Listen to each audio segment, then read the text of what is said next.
à tous. Harry Sokol, donc je suis professeur de gastro-entérologie, pas très loin d'ici, à l'hôpital Saint-Antoine. Et je dirige également une équipe de recherche INSERM Sorbonne Université et également un groupe de recherche dans une équipe INRA de Michaelis.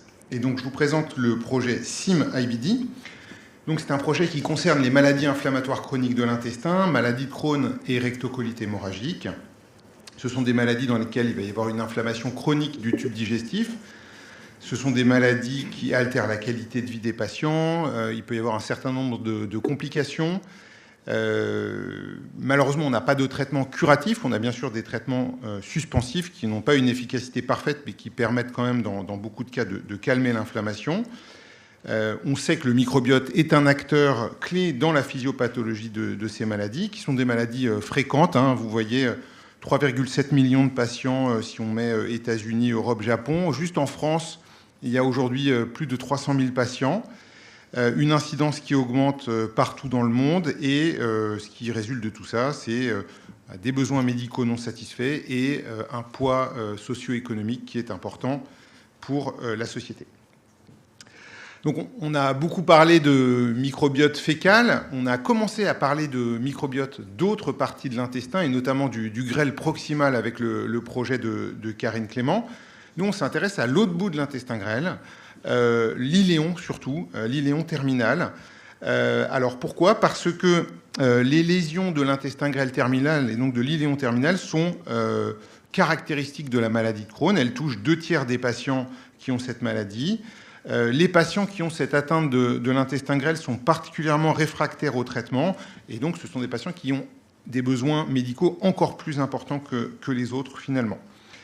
Comme vous le savez, on a des données sur le microbiote fécal, colique, mais beaucoup moins sur le microbiote de l'iléon, alors que celui-ci est vraisemblablement impliqué dans l'inflammation à cette topographie. Bien sûr, la problématique principale, on en a aussi déjà parlé, c'est l'accès difficile, en tout cas plus difficile par rapport au sel.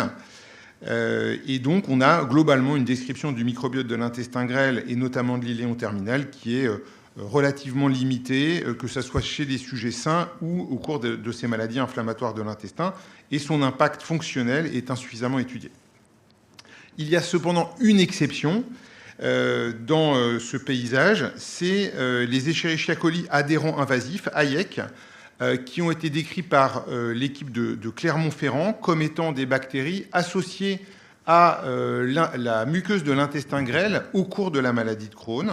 Il y a globalement 1/3 des patients qui ont une atteinte de l'intestin grêle qui portent ce type de bactéries, et ces bactéries ont un rôle pro-inflammatoire.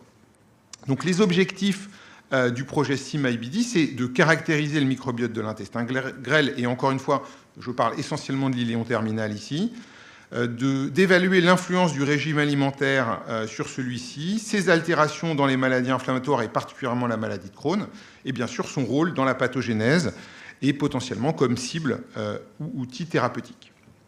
Donc, comme vous le voyez ici, il y a 5 work packages, un work package 0 sur le management du projet. Ensuite, un premier work package relativement descriptif sur la caractérisation de ce microbiote de l'iléon chez des sujets atteints de maladies inflammatoires de l'intestin et chez des sujets contrôle.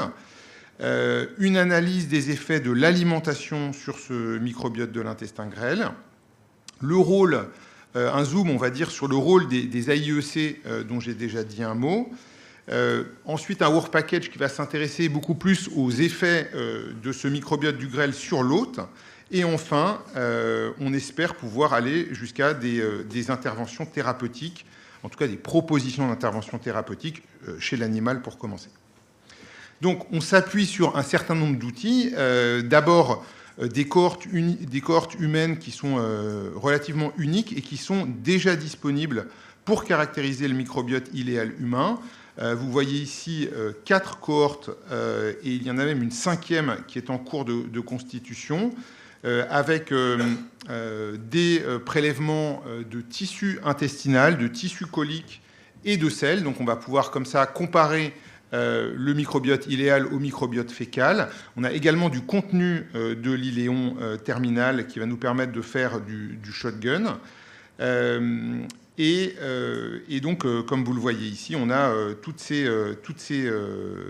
études en cours. On a également une cohorte sur la récidive de la maladie de Crohn après chirurgie, puisque ces patients sont souvent atteints. Et donc, c'est ce qui fait qu'on a globalement des nombres de patients et d'échantillons prêts à être analysés qui sont importants.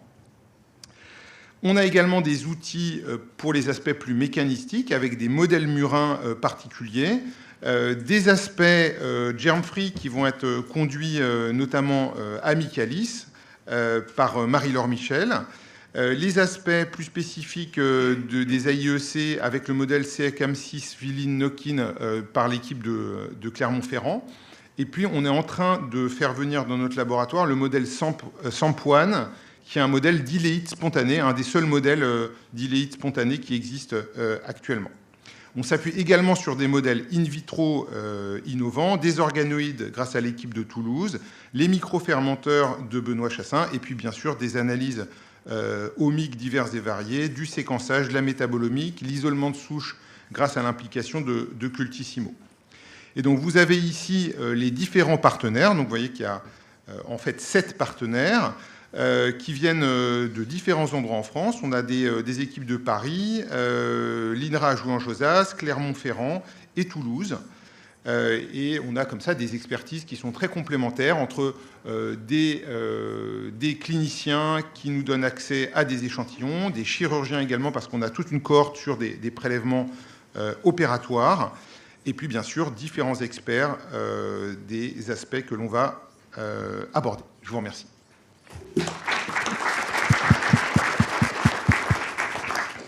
Oui, alors c'était une question un peu naïve, mais il y a des liens, vous avez déjà des liens entre justement cette composition qu'il y a bactérienne au niveau de l'iléum humain et avec vos modèles de souris?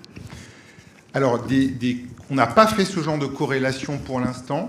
Il y a des choses qui sont globalement connues sur le type de bactéries qui vont être plus présentes au niveau de l'iléon que du côlon, notamment en termes de bactéries plutôt anaérobies ou moins anaérobies, on va dire, au niveau de l'iléon que du côlon.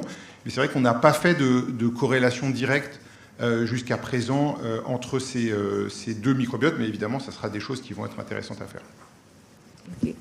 Et donc, vos cohortes que vous constituez, il y a des âges ou pas, parce que c'est quand même des maladies qui se déclarent.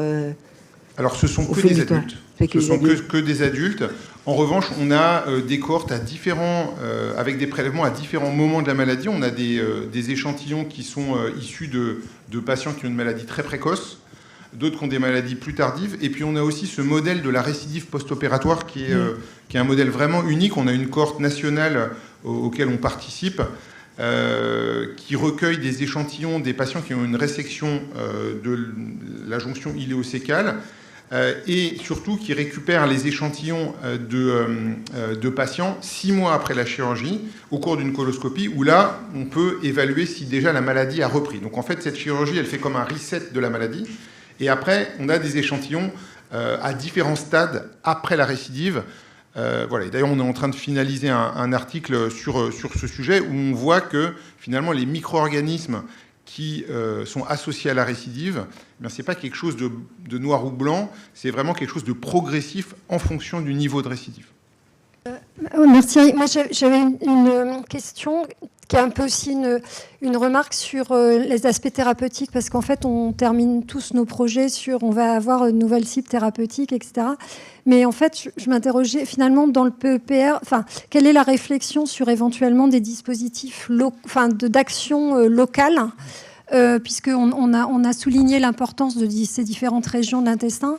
Mais bon, on sait qu'il y a des collègues, je pense notamment à un groupe aux États-Unis où ils développent vraiment effectivement des capsules ou d'actions purement locales dans certaines régions de l'intestin. Est-ce que toi, tu as cette réflexion-là dans tes travaux? Oui, on a bien sûr cette réflexion dans ce cadre de ce projet et dans le cadre d'autres projets, y compris avec l'utilisation d'une bactérie sur laquelle on travaille depuis longtemps et qui est maintenant en clinique dans plusieurs indications.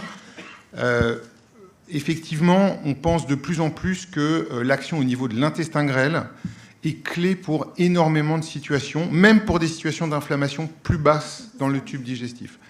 Dans un certain nombre de travaux qu'on a réalisés, que ce soit chez l'homme ou chez la souris, on a une intervention où on a, par une administration d'une bactérie par voie orale. Alors chez l'homme, on le fait maintenant avec des capsules qui libèrent au milieu de l'intestin grêle.